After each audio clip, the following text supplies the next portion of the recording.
When you're lying in bed wide awake, cue up a chill wilderness build episode. It's the midnight lullaby for insomniacs. Guaranteed to tuck you right in. Grab that phone stuck at 60% battery. Find your comfiest sprawl, and let's start tonight's snooze session. 2 years and 6 months ago, Ollie headed into the wild and hand-built a handsome log villa. Minimalist looks outside, toasty and dry inside.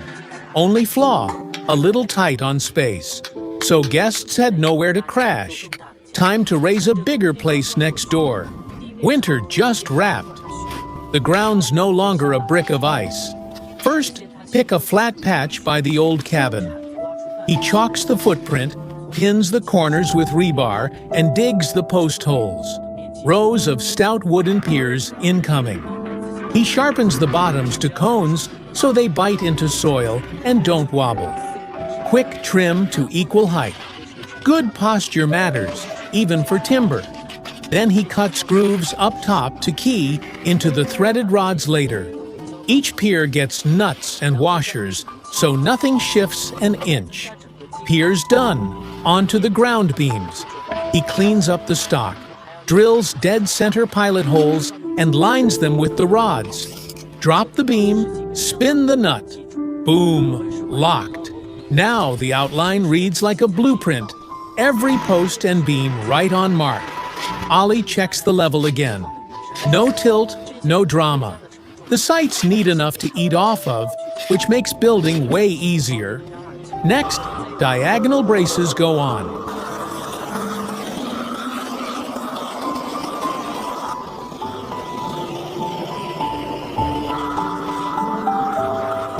So the frame won't rack in wind. They also give the main beam extra backbone. Before anything else goes up, he preps it to last a century. Protection at every step. Black waterproof paint goes on, stretching the life of the base and upping the overall grip.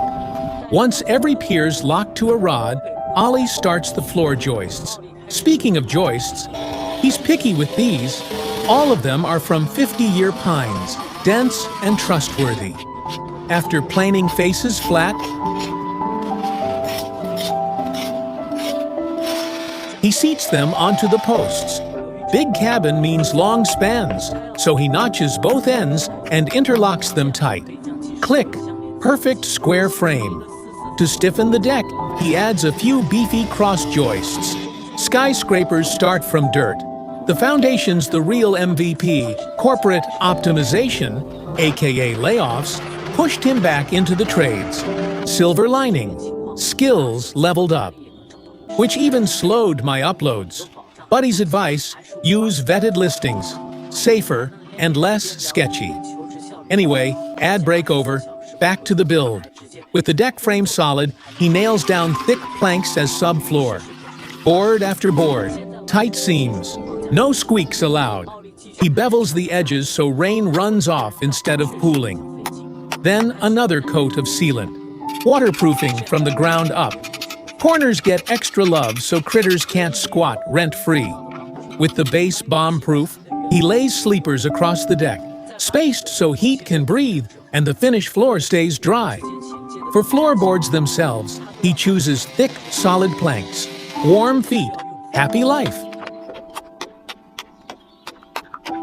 He pre-drills, sets screws,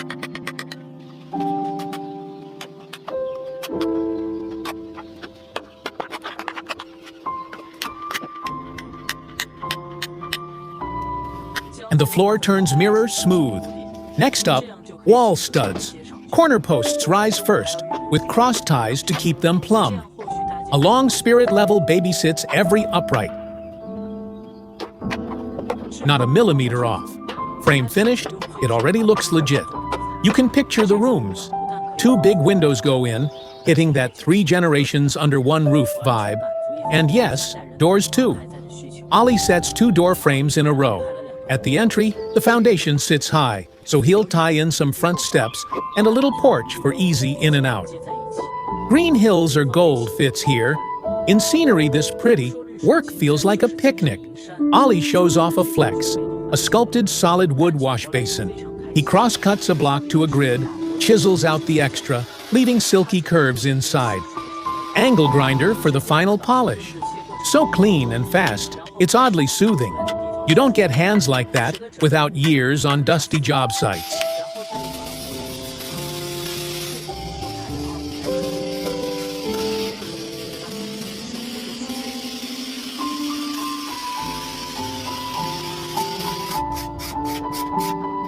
A coat of protective finish goes on. Looks good and lasts.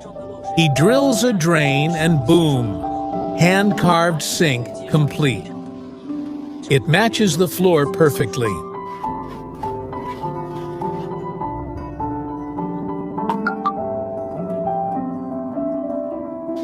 Ready to drop into the washroom. Breeze is kind, sun is soft. The dog's living his best life. Ollie doesn't waste daylight. The sooner this place is livable, the better. He digs half-body deep corner pits, venting and pest defense in one. Then the walls keep climbing. Window frames, lintels, more bracing. He keeps checking level so nothing drifts out of square. He seals every gap he finds because water is patience in liquid form. Next, a layer of tar paper to guard the base from splashback. Finally, a heavy waterproof membrane. Go big or go home. The dog supervises, tail approved. Edges get cleaned with a trowel, making every seam seamless. Even tiny joints get buttered. No shortcuts allowed. Corners get special caps, so water has nowhere to sneak in. Inside, another sweep for dust, another pass of sealant. The slab gets a full coat. No holidays, no misses. Where brushes can't reach, the roller finishes the job. He irons out any bumps, leaving a runway smooth surface. Still looks too rough? He sands again. Because smooth floors equals quiet nights. He keeps at it until everything feels like glass. Watching him work, you can tell he's got a couple years of sight time. One day, less of practice, and it wouldn't be this slick. Once the bottom's fully sealed, he brushes on a brown coat. Waterproofing means overkill. He's aiming for bulletproof. This paint not only slicks the surface, it also makes laying asphalt easier. So he's prepped these asphalt strips, and yes, there's a right way to lay them.